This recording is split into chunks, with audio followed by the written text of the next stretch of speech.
हमारे चैनल को सब्सक्राइब करें और बेल आइकन दबाएं। हाय, मैं हूं आदित्य श्रीवास्तव और आप मुझे अभिजीत के नाम से जानते हैं। For more episodes of CID, subscribe to Liv Crime and hit the bell icon.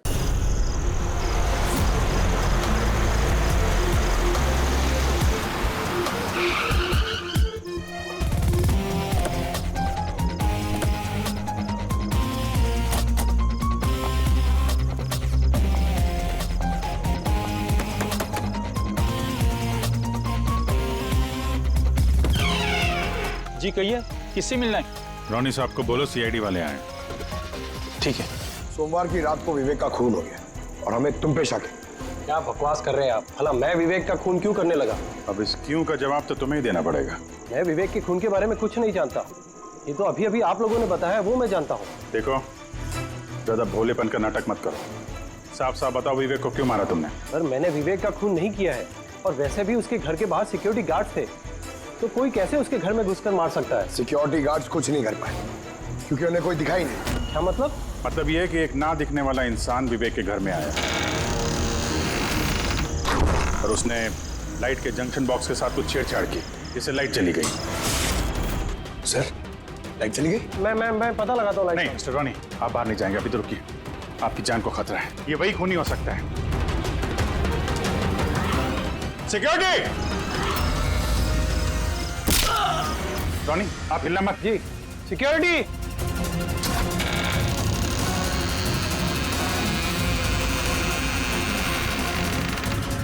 कौन है उधर? सर, सर, हैं? यहाँ पे? कौन है? कोई था यहाँ पे? कौन है? हैं? कोई दिखा? नहीं। रॉनी, हिलना मत। सिक्योरिटी, लाइट ऑन करो।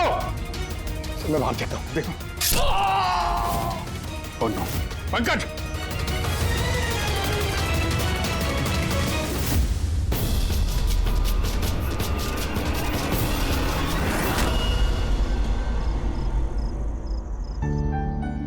वीना, आज दिन भर सिर्फ काम काम और काम ही रहा है। शरीर भी थक गया है, पूरी बॉडी दर्द दे रही है। विवेक, 24 घंटे सोचोगे तो बॉडी तो पेन होगा ना। अब इतना बड़ा बिजनेस करना है तो सोचना तो पड़ेगा ही ना। थोड़ा सोच समझ के काम करोगे तो दिमाग पे प्रेशर कम पड़ेगा ना। ये कोई गुड्डे गुड्डियों का खेल नहीं है जो चुटकी बजाते ही काम शुरू हो जाए और चुटकी बजाते ही खेल खत्म। समझ रही हो? ठीक है, एक काम करती हूँ, मैं लोकेश को बुलाती हूँ, वो तुम्हारी मालिश कर देगा अच्छे से। ठीक है? मालिश नहीं, बस गर्मा गर्म एक गिलास दूध मेरे लिए लेकर आ जाओ ताकि सारी थकान दूर हो जाए। अच्छा, तो अभी लेके आए। Please, thank you.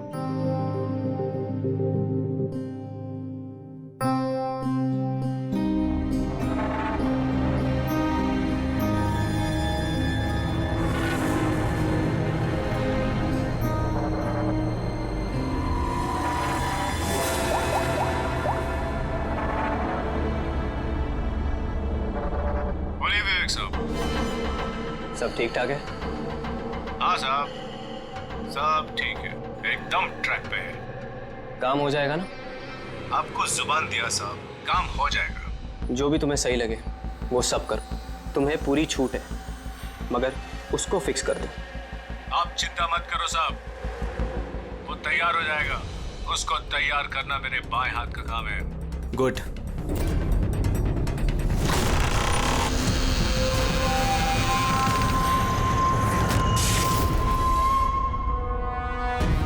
ये लाइट्स को क्या हो गया?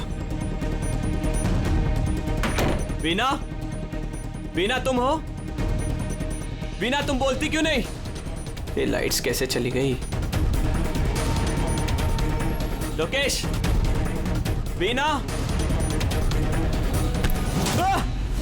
कौन है? कौन है यहाँ पे? वीना, मजाक मत करो।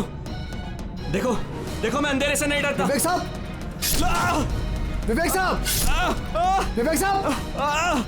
लोकेश, वीना, लोकेश जल्दी आओ, कोई है कमरे में। विवेक साहब! विवेक साहब, दरवाजा खोलिए! विवेक साहब!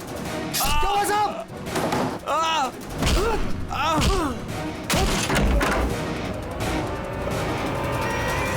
विवेक साहब! मालकिन, विवेक साहब, विवेक साहब, विवेक साहब, मालकिन, विवेक साहब।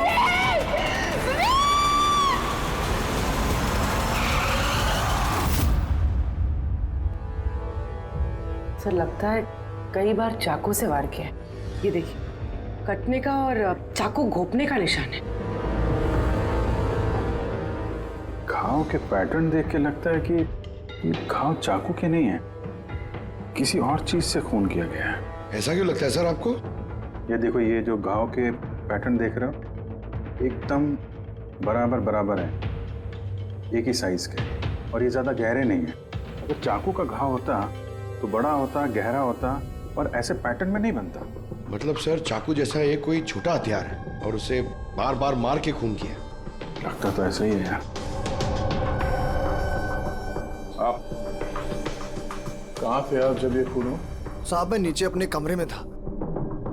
जब विवेक साहब की चीखने की आवाज सुनी तो मैं दौड़ के ऊपर आया। साहब मैंने दरवाजा खोलने की बहुत कोशिश की, लेकिन दरवाजा अंदर से बंद था।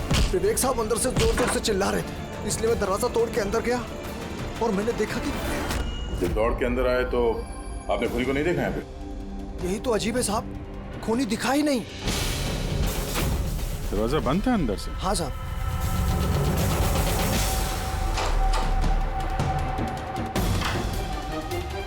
तुम अंदर आए तो यहाँ पे लाइट थी? साहब उस वक्त लाइट नहीं थी। जब मैं दरवाजा खोल के अंदर आया तो लाइट आ गई। कमाल है सर, ये कैसा खूनी है जो लाइट में भी नहीं दिखा? कहीं ये आत्मा।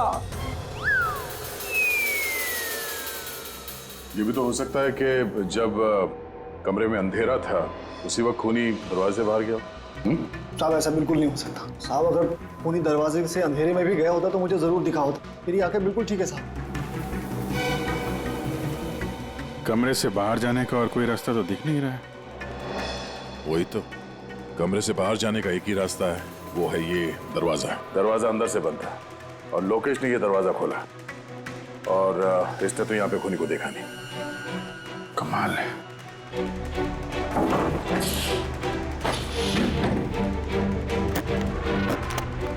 कि भी अंदर से बंद है, यहाँ से तो खूनी आ नहीं सकता। तो खूनी अंदर कैसे आया? और फिर बाहर जाते हुए किसी को दिखा नहीं। सर मेरी दादी एक भूतिया कहानी सुनाती थी।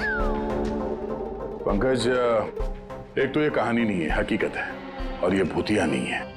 सर ये हकीकत है लेकिन भूतिया ही लगता है ना। कोई यहाँ पर आता है, बिना हथियार के खून करता है और चले जाता है। कहाँ से? जाने का तो यही एक रास्ता है, ये दरवाजा। लेकिन सर बीना तो सीढ़ियों से ऊपर आ रही थी, और अगर खूनी यहाँ से जाता तो उसे दिखता जरूर। कमाल है यार, ये लाइट का आना जाना, इसका कुछ ना कुछ कनेक्शन है इस केस के साथ। लाइट का जंक्शन बॉक्स कहाँ पे है?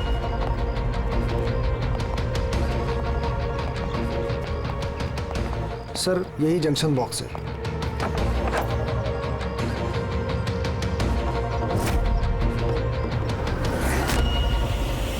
इधर आ जरा। कल तुम ही ड्यूटी पे थे? मैं तो गेट पे था साहब। तुम्हारे गेट पे रहते कोई घर में घुस के खून कर गया, तुम्हें पता नहीं चला? देखिए साहब, मैं अपनी ड्यूटी पे अलर्ट रहता हूँ, ना कोई अंदर आया है ना कोई बाहर गया है। अलर्ट? तो क्या खूनी हवा में आया, हवा में गायब हो गया है? ये लाइट स्विच ऑफ किसने की थी यहाँ से? पता नहीं साहब, अचानक ऑफ हो गई। मैंने सोचा फ्यूज उड़ गया हो। यहाँ कोई स्पार्क वार्क हुआ था जंक्शन बॉक्स में? नहीं साहब, स्पार्क नहीं हुआ था, लाइट चली गई, और जैसे लाइट चली गई मैं जंक्शन बॉक्स की तरफ दौड़ा। देखा बाकी सबके घर में लाइट है, हमारी क्यों नहीं? और देखा साहब जंक्शन बॉक्स खुला था, जंक्शन बॉक्स का स्विच भी बंद था, और मैंने ऑन किया साहब। जैसे ही ऑन किया लाइट आ गई। कोई तो आया था यहाँ पे जिसने लाइट के साथ छेड़छाड़ की है। विवेक की बीवी वीना, उससे भी पूछ लेते हैं।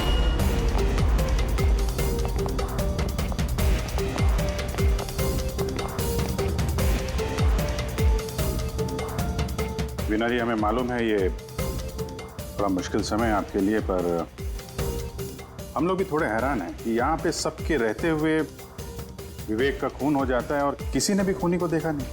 सर इस बात का जवाब मेरे पास भी नहीं है। मैं खुद हैरान हूँ, खूनी कहाँ से हवा बनकर आया और कहाँ चला गया।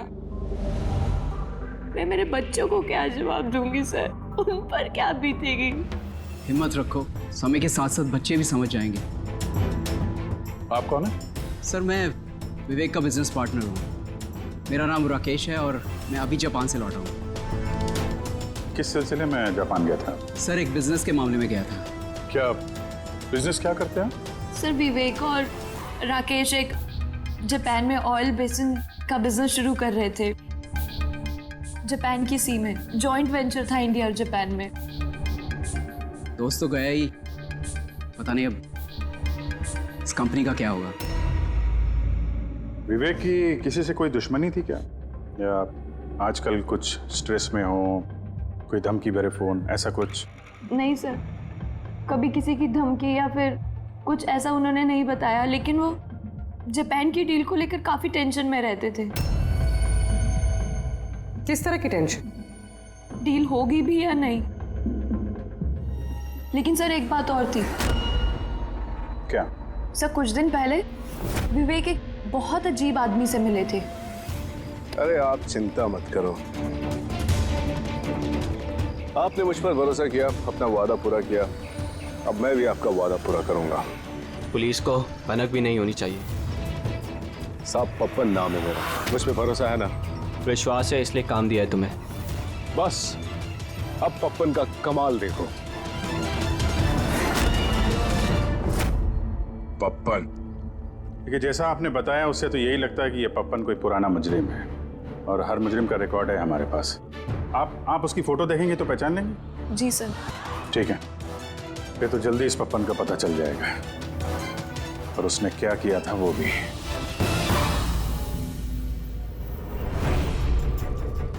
आप लोगों का शक एकदम सही बस, ये खून चाकू से नहीं हुआ। तो फिर किस हथियार से हुआ जो कोई भी देख नहीं पाया, यहाँ तक कि लोकेश को भी वो हथियार दिखाई नहीं पड़ा? हाँ बॉस, हथियार भी नहीं नजर आया, और कमाल की बात है खूनी भी दिखाई नहीं दिया। ये तो पहली हो गई, खून हुआ, खून ही नजर नहीं आया। घाव चाकू जैसे हैं लेकिन खून चाकू से नहीं हुआ। पहेली तो है अभिजीत, और इस पहेली को सॉल्व करने के लिए आप लोगों को कड़ी मशक्कत करनी पड़ेगी। देखो बॉस, हम लोग आत्मा में तो विश्वास नहीं करते, लेकिन साइंस से कुछ भी किया जा सकता है, और मुझे लगता है किसी मॉडर्न साइंस की टेक्निक का इस्तेमाल किया गया है इस खून में। हाईटेक खूनी? हाईटेक ही हो सकता है, वरना ना दिखने वाले खूनी को लाइट्स ऑफ करने की क्या जरूरत है? माना कि ये खूनी हाईटेक है, मगर कहीं ना कहीं उंगलियों के निशान तो छोड़े होंगे ना उसने? बिल्कुल आए। तो फिर सर जो क्राइम सीन से हमने उंगलियों के निशान लाए थे, उनमें से एक निशान खूनी के भी होंगे? होने चाहिए थे दया, लेकिन अफसोस की बात यह है कि है नहीं। आप लोग जो भी फिंगरप्रिंट्स लेके आए उसमें सिर्फ विवेक और उसकी पत्नी के फिंगरप्रिंट्स हैं, जो एकदम क्लियर है। बाकी के फिंगरप्रिंट्स एकदम स्मस्ट हैं, सब मिल गए हैं। ऐसा लगता है जैसे किसी ने ग्लव्स पहन करके दरवाजा खोला और बंद किया। कोई प्लानिंग के साथ खून किया गया है ताकि सबूत ही ना मिले। काम करते हैं, इस विवेक के घर में जितने भी लोग हैं उन सब से अलग अलग स्टेटमेंट लेते हैं, सबसे पूछताछ करते हैं कि उस रात हुआ क्या था। खूनी ने अंधेरे का फायदा उठाया है, अब हम भी अंधेरे में निशाना लगाएंगे। सर, जब ये खून हो रहा होगा तो वो खूनी अंदर ही होगा सर। जैसे ही बीना बाहर गई उसने खून कर दिया। ये थ्योरी हो सकती है पंकज, अगर लाइट नहीं गई होती तो फिर सब दो खूनी होंगे, एक लाइट ऑपरेट कर रहा होगा और अंदर खून कर रहा होगा। मगर जिसने लाइट ऑफ करी वो कहाँ था? वहां पे तो गार्ड खड़ा था, उसने बोला ना उसने किसी को अंदर आते देखा ना कोई बाहर गया। सर लेकिन जब वीना बाहर गई थी तो उसने दरवाजा खुला हुआ देखा था सर, तो हो सकता है कि दरवाजे के ऊपर उसकी उंगली के निशान हो। खूनी यहाँ भी चालाक निकला। चाणक्य साहब ने बताया ना, यहाँ कमरे के अंदर हमें एक भी फिंगरप्रिंट्स नहीं मिले, एक भी। उसने हैंड ग्लव्स पहने होंगे सर, इसलिए शायद नहीं मिले। हैंड ग्लव्स तो पहने ही होंगे। विवेक की बॉडी यहाँ पड़ी थी, मतलब यहाँ कहीं खड़ा होगा। 1 मिनट यहाँ खड़े होना जरा पंकज। खूनी खूनी जब अंदर आया तो दरवाजा खुला हुआ था। जैसे ही लाइट गई, खूनी अंदर आया, उसने दरवाजा बंद किया। अंधेरे में उसने विवेक का खून कर दिया, क्योंकि जब लोकेश आया था तो ये दरवाजा अंदर से बंद था। हाँ सर, खूनी अंदर ही होगा सर। करेक्ट। और जैसे ही लोकेश दरवाजा खोल के आया, खूनी चुपके से यहाँ से निकल गया। लेकिन अगर खूनी यहाँ से गया है तो लोकेश तो यहीं कहीं खड़ा था, उसे तो दिखना चाहिए था ना खूनी। लोकेश का कहना है उसने सिर्फ यहाँ पे विवेक की बॉडी देखी थी, खूनी उसे नजर नहीं आया। सर ये लोकेशन है, ये झूठ बोल रहा है सर। लगता तो नहीं है। इंटरोगेशन में अच्छे अच्छे झूठ बोलने वाले ना लड़खड़ाने लगते हैं, उनकी जबान कांपने लगती है। ऐसा लगता नहीं है वो झूठ बोल रहा है।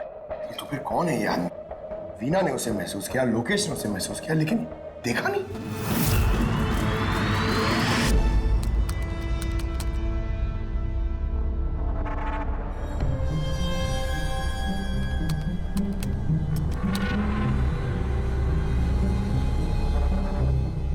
सर, मरने से पहले विवेक ने जिस नंबर पे फोन किया था वो नंबर एक दिन पहले चोरी हो गया था और अब वो अनअवेलेबल आ रहा है। अनअवेलेबल है तो जरूर पप्पन का होगा दया, पप्पन का नंबर होगा। क्या पता चला उसके बारे में? सर पूर्वी ट्रेस कर रही है, उसका क्रिमिनल रिकॉर्ड भी चेक कर रही है सर, बहुत जल्द पता चल जाएगा। यही है, यही है सर।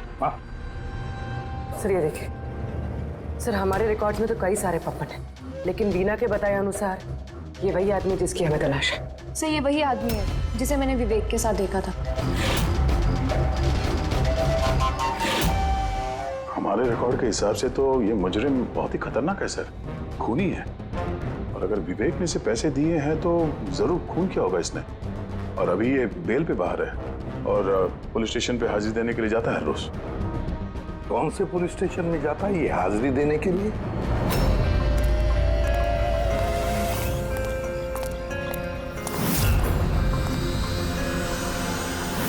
सर यहां से पास हो गया। सब्जी ले लो भाई, सब्जी ले लो, सब्जी ले लो। सर पप्पन यहाँ से निकल गया। ले भैया तेरा ठेला संभाल ले। उसको उधर ही रोक के रख, चाहे वो रोए या हंसे तुम उसकी चिंता मत कर। जब तक वो हमारे पास है, बाजी हमारे हाथ में है। तुम लोग मेरा इंतजार करो और कुछ भी गड़बड़ हुआ ना, तुम में से किसी को नहीं छोड़ूंगा मैं। ये चिड़ी का गुलाम तुम्हारी तरफ गया था, देखना जरा।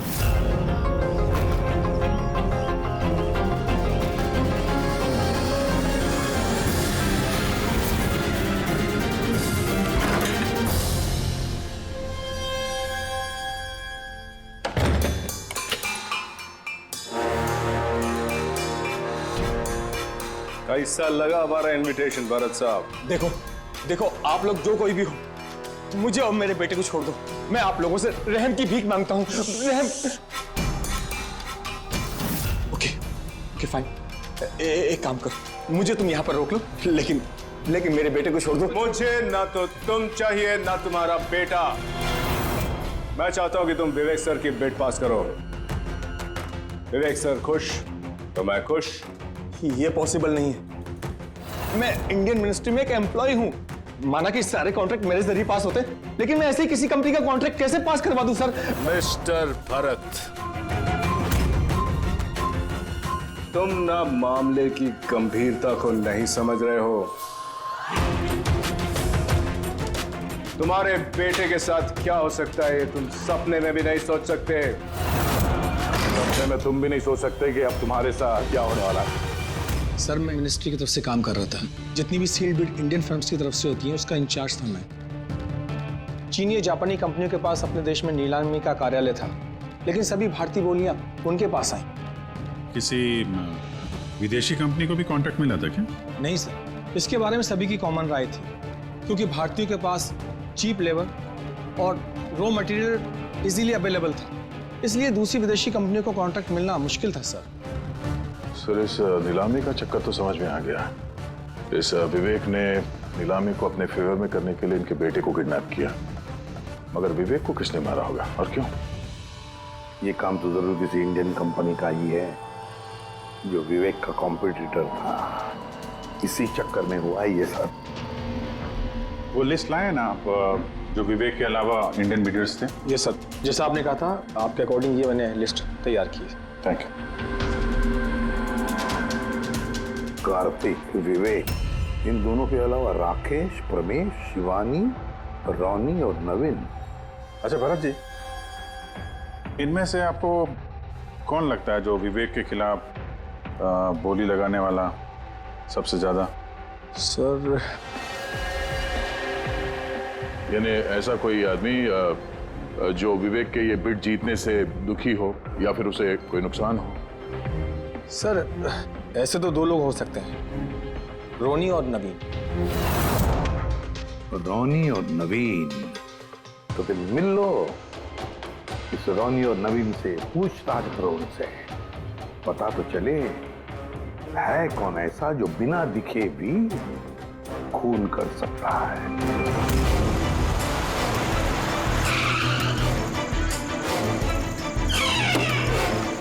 जी कहिए, किससे मिलना है? रोनी साहब को बोलो सीआईडी वाले आए।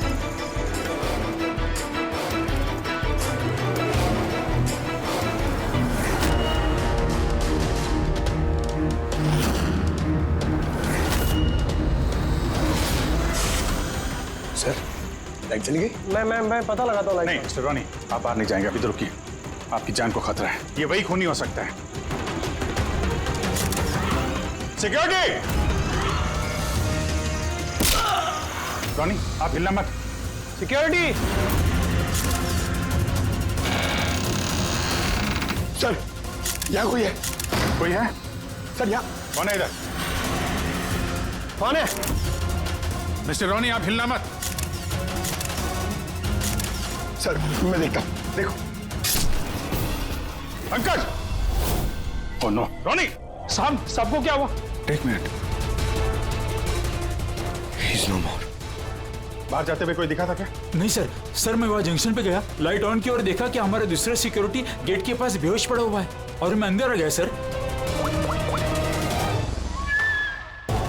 Hello sir. सर, हम रोनी को बचा नहीं पाए। He's dead. ऐसा कैसे हो सकता है अभिजीत? खून तुम्हारे सामने हुआ और तुम कह रहे हो कि तुमने खूनी को देखा तक नहीं? हाँ सर, पहले तो हम सुनी सुनाई बातों पे यकीन कर रहे थे, पर यहाँ तो हम लोग वहाँ मौजूद थे सर, कोई नहीं दिखा। मतलब विवेक के खून की जैसा? हाँ सर। ये किस तरह का खूनी है सर, जो है मगर दिखाई नहीं देता? वही तो। पर इतना पक्का है कि मैंने वहाँ पे कुछ शैडो जैसी देखी थी, कुछ अजीब सी, एक्सप्लेन करना मुश्किल हो रहा है मगर। सारुण के यार, फोटो से कुछ पता चल रहा है तुझे? बॉस, लगा हुआ तो हूँ, शायद कुछ हाथ लग जाए, लेकिन एक बात पक्की है, ये खून भी वैसे ही हुआ है जैसे इससे पहले को खून हुआ है। ये देखो बस, ये देखो यहाँ फोटो में ये हल्की सी रोशनी में ये कुछ आकृति दिखाई दे रही है, शैडो जैसी, बिना आकार के। ये क्या है ये समझ में नहीं आ रहा है। सालून के साथ मैं पहले से कह रहा था, ये जरूर कोई आत्मा है। सर, वो जो कोई भी था, मैंने उसे महसूस किया था सर, मैंने उसे पकड़ने की कोशिश की, लेकिन वो हाथ में ही नहीं है। देखो यार, ये आत्मा कुछ नहीं होता। बॉस, ये क्या है ये अभी तक पता नहीं लगा पाया। सारुण के, ये किस किस्म का हथियार इस्तेमाल किया इस खूनी ने? ये बॉस, ये हथियार है, इसे शूरिकेन कहते हैं बॉस। शूरिकेन? तो इस तरह का हथियार तो मैंने मार्शल आर्ट्स वाली फिल्मों में देखा है। अरे इसे तो वो निंजाज यूज करते हैं, वो निंजा। सर, ये जापानीज हथियार है, निंजाज इस टाइप के हथियार इस्तेमाल करते हैं। जापान, निंजा, और ये ऑक्शन भी जापान में होने वाला है सर, तो कहीं इन सबका कनेक्शन जापान से तो नहीं? बिल्कुल है, जापान से कनेक्शन है। इस राकेश से मिलना पड़ेगा, वही गया था ना जापान किसी डील के बारे में बात करने। राकेश, तुम विवेक के पार्टनर हो, है ना? तो तुम तो जरूर जानते होंगे कि विवेक ने बिड हासिल करने के लिए पप्पन नाम के किसी गुंडे को हायर किया था, भरत के बेटे को किडनैप करने के लिए, है ना? नहीं सर, इसके बारे में मुझे कुछ भी मालूम नहीं। अरे ऐसा कैसे हो सकता है? इतनी बड़ी बात और पार्टनर को पता नहीं? सर वो मुझसे काफ़ी बातें छुपाता था, इसीलिए बिजनेस में भी लॉस हो रहा था। वो इतना बेताब रहता था कि लॉस कवर करने के लिए वो क्या क्या करता था और कहाँ कहाँ जाता था मुझे बिल्कुल मालूम नहीं है। अच्छा, वैसे आप जापान गए थे ना विवेक के खून से पहले? हाँ गया था। क्या करने गए थे आप? ऑलरेडी प्रोजेक्ट का मामला था, इसके लिए मैं जापान गया था, मगर विवेक यहीं से सारे ऑपरेशन हैंडल कर रहा था। ऑयल का प्रोजेक्ट? तो क्या क्या प्रोजेक्ट था, जरा डिटेल में बताओ तो सही। जापान में एक द्वीप है जिसे ऐतिहासिक और पवित्र माना जाता है। वहाँ के लोग ऑलरेडी प्रोजेक्ट को लगाने के लिए मना कर रहे थे। पवित्र समंती द्वीप? क्या पवित्र है उस आइलैंड में? कुछ पुराने योद्धाओं को वहाँ पे दफनाया गया था, जैसे समुराइज, रॉनिन्स और निंजास।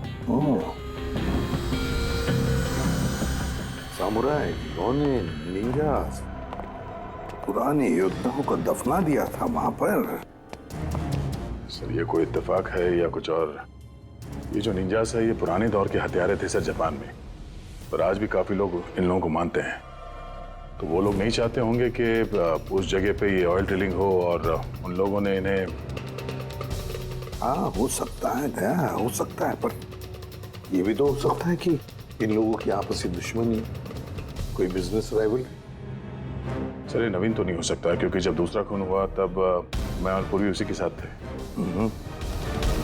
तो फिर ये बचे 3 बिडर्स, शिवानी, प्रमेश और कार्तिक, तीनों को बुला लेते हैं यहाँ पर। कार्तिक, प्रमेश, शिवानी, तो तुम 3 भारतीय थे विवेक के साथ बिड करने में जापान में। मगर डील हमारे हाथ में आई नहीं, और इसी वजह से विवेक और रोनी का खून हुआ है।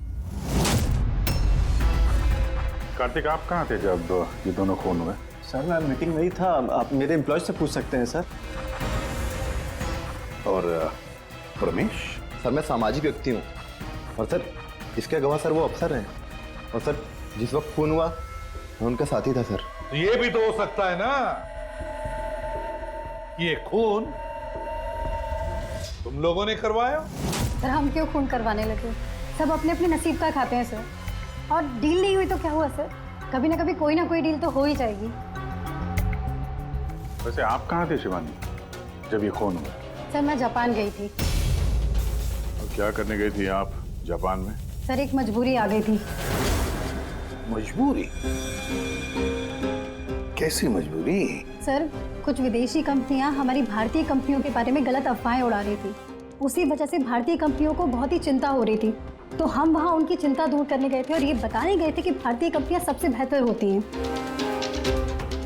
और वैसे भी सर हमने अपनी बिड्स विड्रॉ कर ली थी, तो फिर हम क्यों मारेंगे उन्हें? और बिड्स विड्रॉ करने की कोई खास वजह?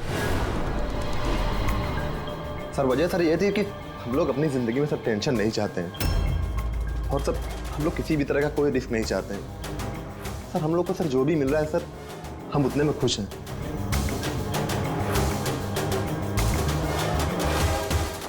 फिर अब तो ये नवीन ही बचा, इसने तो बिड भी वापस नहीं लिया।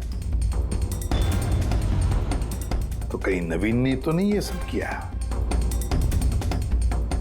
या फिर ये भी तो हो सकता है कि अगला शिकार नवीन ही हो। नवीन, तुमने बिड क्यों नहीं कैंसिल की जब सारे लोग पीछे हट गए थे? ऐसे कैसे मैं पीछे हट जाता? इस कॉन्ट्रैक्ट को पाने के लिए मैंने कितने महीनों मेहनत की है पता है तुम्हें? मुझे लगा कि अगर ये कॉन्ट्रैक्ट मेरे हाथ में आ गया तो मेरी सारी दुनिया बदल जाएगी। अब तो दुनिया से जाने की ही नौबत आ गई है। तुम समझते क्यों नहीं हो? अगर तुम चले गए तो मेरा क्या होगा? डरने की कोई बात नहीं है, हमें कुछ नहीं होगा। सीआईडी की पूरी टीम हमारे साथ है। अरे सीआईडी वालों के सामने वो मार के चला गया, और सीआईडी वाले क्या किए? कुछ नहीं कर पाए वो। सीआईडी की टीम पे भरोसा रखो तुम, हमें कुछ नहीं होगा। पंकज, तुम्हें पता है ना हमें क्या करना है? Don't worry, I know. मैं आता हूं।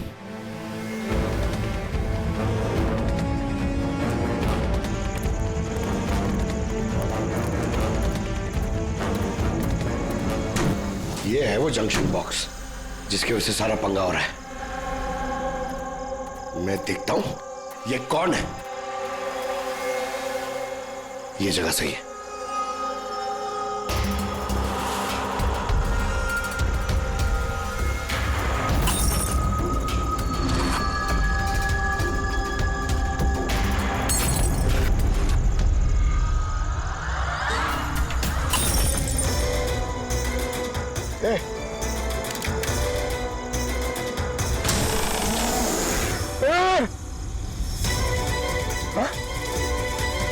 कौन है?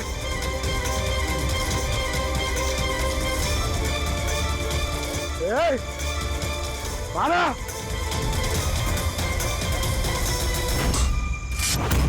नवीन, ये लाइट को क्या हो गया? अरे कुछ नहीं हुआ। नहीं नहीं, वो आ गया है। कुछ नहीं होगा। कुछ नहीं होगा आपको, प्लीज रिलैक्स हो जाइए।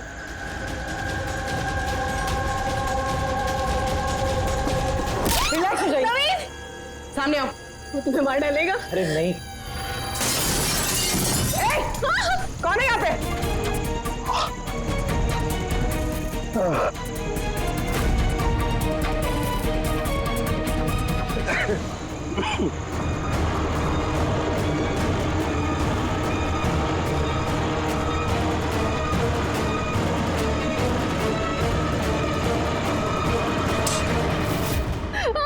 आप लोग ठीक है? हाँ?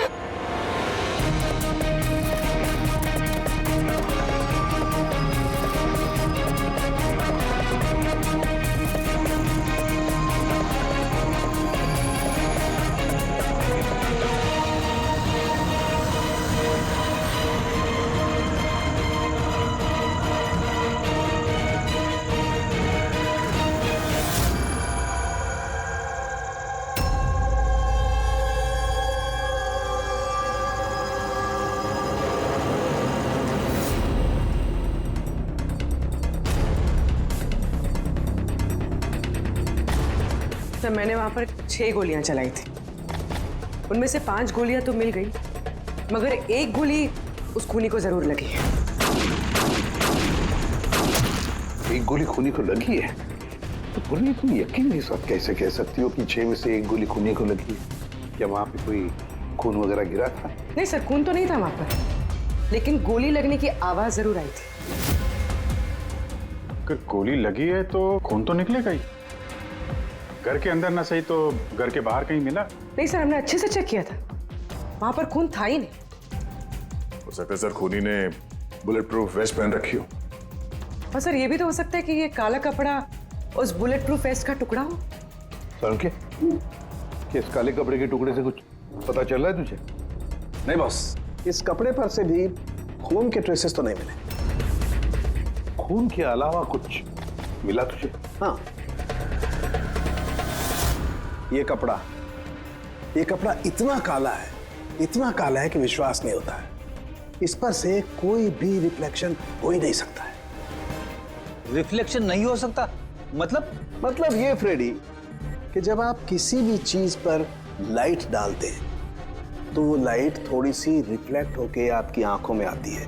इसी से पता चलता है कि वो क्या चीज है, उसका कलर क्या है, ये सब कुछ। लेकिन इस कपड़े पर अगर आप लाइट डालेंगे तो रिफ्लेक्ट होगी ही नहीं।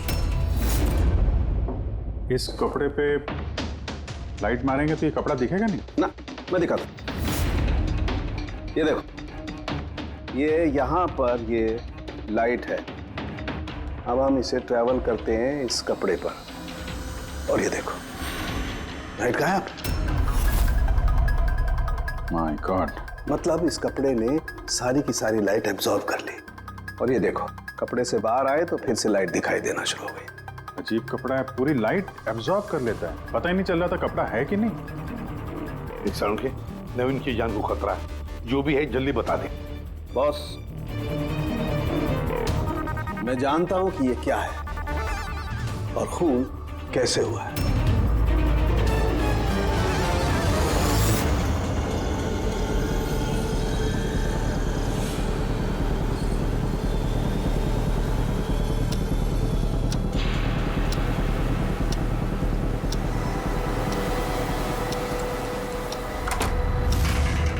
शिखा, क्या हुआ तुम्हें? क्यों इतनी परेशान लग रही हो? हमें कुछ नहीं होगा, रिलैक्स हो जाओ। कैसे रिलैक्स हो जाओ? तुम्हें कुछ हो गया तो? अरे शिखा, मैंने बोला हमें कुछ नहीं होगा। नवीन, ये लाइट कैसे चली गई? अरे नवीन, वो आ गया है। कोई नहीं वो तुम्हें मार डालेगा।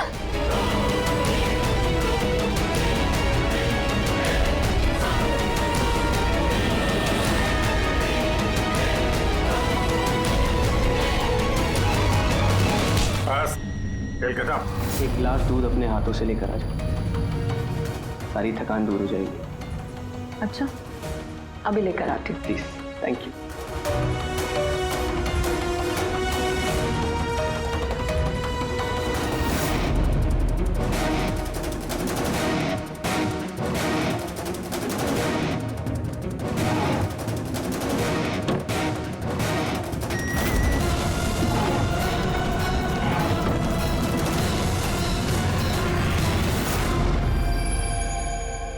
मैंने सोचा नहीं था कि कोई मुझे भी पकड़ सकेगा। हमने भी नहीं सोचा था कि एक पत्नी अपने पति का खून कर देगी।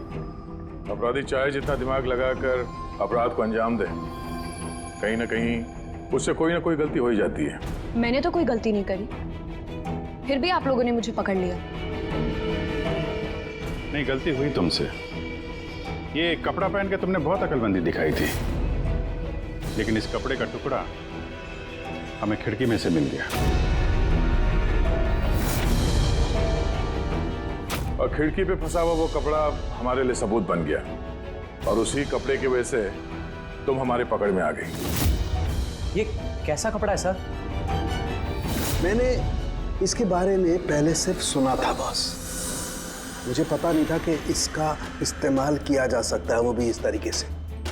इसे जिस जिस व्यक्ति ने बनाया उसने अपने हिसाब से इसको नाम दिया, लेकिन एक बात पक्की है, ये दुनिया की सबसे ज्यादा काली चीज है। मैं तो कुछ समझा नहीं। सीधे तरीके से ये बात है फ्रेडी कि अगर इस कपड़े का कोई सूट बना करके पहन लेगा, वो व्यक्ति आपको दिखाई नहीं देगा तब तक जब तक कि उसके आसपास की सारी लाइट्स एलिमिनेट ना हो जाए। वो दिखाई नहीं देगा। अगर दिखाई देगा तो सिर्फ एक आकृति दिखाई देगी, एक छाया, वो भी बिना किसी रूप के। ये एक 3D से 2D में बदल जाने की प्रक्रिया है। अरे सर, कोई तो लाइट होगी जिससे ये दिखे। ऐसी कोई लाइट नहीं है, ना इंफ्रारेड लाइट, ना यूवी लाइट, ना ही लाइट स्पेक्ट्रम। अभिजीत, नवीन से कहो कि वो बिड विड्रॉ ना करे और ये इंफॉर्मेशन सब में फैला दो। सर, इस बात के फैलते ही उस पर फिर से हमला हो सकता है। यही तो हम चाहते हैं पूर्वी, यही तो हम चाहते हैं। ये ब्लैक फैब्रिक लाइट को एब्जॉर्ब कर लेता है, लेकिन हीट को एब्जॉर्ब नहीं करता। हीट को तो रिफ्लेक्ट करेगा ही। हम खूनी को पकड़ेंगे थर्मल विजन से।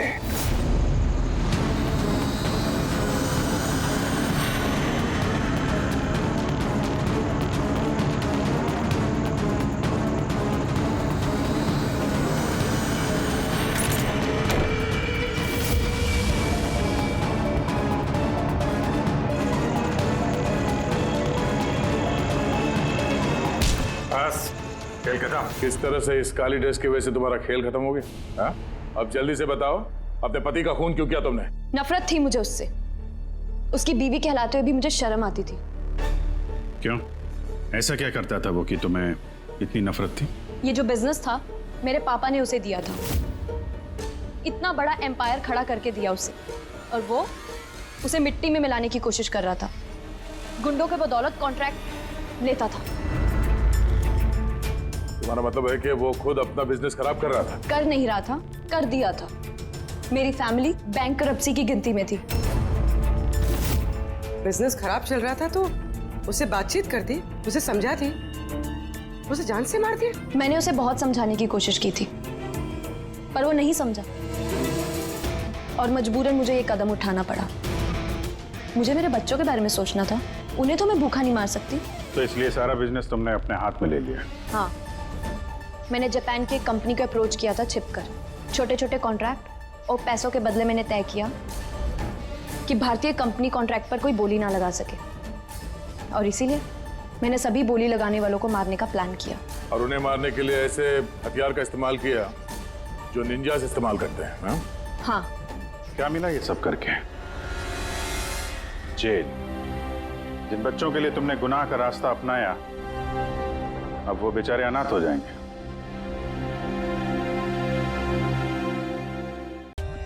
For more updates, subscribe to our channel, click the show links and enjoy watching the videos.